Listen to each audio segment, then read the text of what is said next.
చాలా మంది యుఎస్ఏని కొన్నిసార్లు అమెరికా అని లేదా అమెరికాని కొన్నిసార్లు యుఎస్ఏ అని ఎందుకంటారు. మీరు ఇంగ్లాండ్, గ్రేట్ బ్రిటన్ మరియు యునైటెడ్ కింగ్డమ్ గురించి వినే ఉంటారు. అవన్నీ ఒకటేనా కాదా? డోంట్ వరీ, ఈ రోజు నేను ఈ గందరగోళాన్ని కొద్దిసేపట్లోనే ఈజీగా దూరం చేస్తాను. Come on, let's drive into today's video.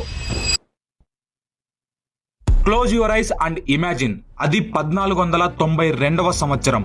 Christopher Columbus అనే వ్యక్తి సముద్రాలు దాటి ప్రయాణించి కొత్త ప్రపంచాన్ని కనుగొన్నాడు. తరువాత అన్వేషకులు ఏం గ్రహిస్తారు అంటే అది కేవలం ఒక భూమి కాదు, రెండు పెద్ద ఖండాలు, నార్త్ అమెరికా మరియు సౌత్ అమెరికా.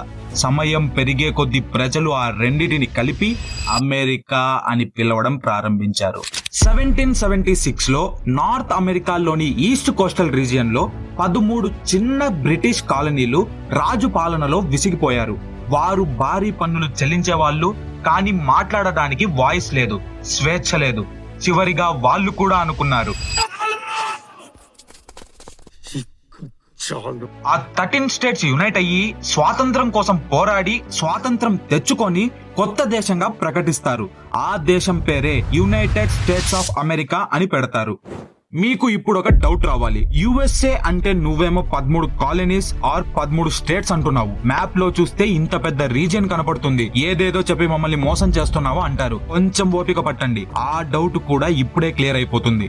ఎప్పుడైతే ఆ 13 కాలనీస్ కి ఫ్రీడమ్ వచ్చిందో అప్పుడే విస్తరణ యొక్క గొప్ప ప్రయాణం ప్రారంభమైంది.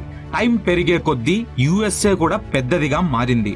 1800s మధ్యలో యుద్ధాలు చేసి టెక్సాస్, కాలిఫోర్నియా మరియు చాలా స్టేట్స్ ని పొందారు. దశాబ్దాలుగా మరిన్ని భూభాగాలు కలిసిపోయాయి. చివరికి ఈస్ట్ అట్లాంటిక్ ఓషన్ నుండి వెస్ట్ పసిఫిక్ ఓషన్ వరకు విస్తరించి ఉన్న 50 రాష్ట్రాలు కలిసి యునైటెడ్ స్టేట్స్ ఆఫ్ అమెరికా లాగా మారాయి. పేరు చాలా పొడవుగా ఉంది కాబట్టి ప్రజలు దాన్ని కూడా అమెరికా అని పిలవడం ప్రారంభించారు. కానీ మకుటో భారత్ ని సబ్స్క్రైబ్ చేసుకొని ఈ వీడియో చూస్తున్న ప్రజలందరూ అస్సలు అలా పిలవకూడదు. ఎందుకంటే America is not a country man, it is the name of 2 whole continents, north and south America. And ఆ రెండిట్లో ఒక్కటైన నార్త్ అమెరికాలో ఉన్న 50 స్టేట్స్ కలిసి ఒక దేశంగా మారాయి. దాని పేరే United states of America. I hope you got the difference. ఇప్పుడు మనం సముద్రం దాటి మరొక గందరగోళ ప్రదేశానికి ప్రయాణిద్దాం.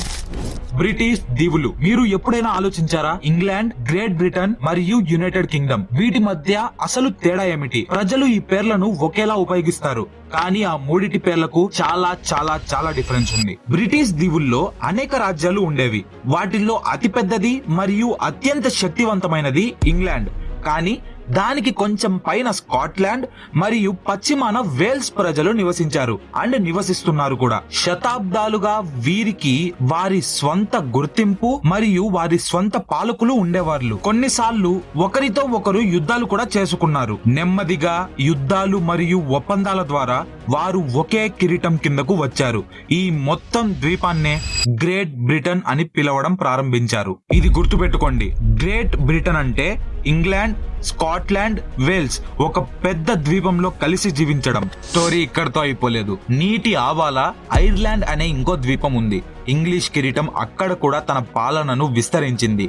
కాబట్టి ఇప్పుడు ఇంగ్లాండ్, స్కాట్లాండ్, వేల్స్, ఉత్తర ఐర్లాండ్ ఈ నాలుగిటిని కలిపి United kingdoms of great Britain అని పిలుస్తాము.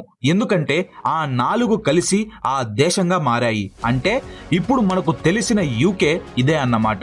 ఇక్కడ ముఖ్యమైన విషయం ఏమిటంటే చాలా మంది మొత్తం యూకేని ఉద్దేశించి ఇంగ్లాండ్ అని ఈజీగా అంటూ ఉంటారు, కానీ అది అస్సలు కరెక్ట్ కాదు. ఇంగ్లాండ్ అంటే ఒక కంట్రీ మాత్రమే. దానితో పాటు స్కాట్లాండ్, వేల్స్ ని కలిపితే గ్రేట్ బ్రిటన్ అంటాము.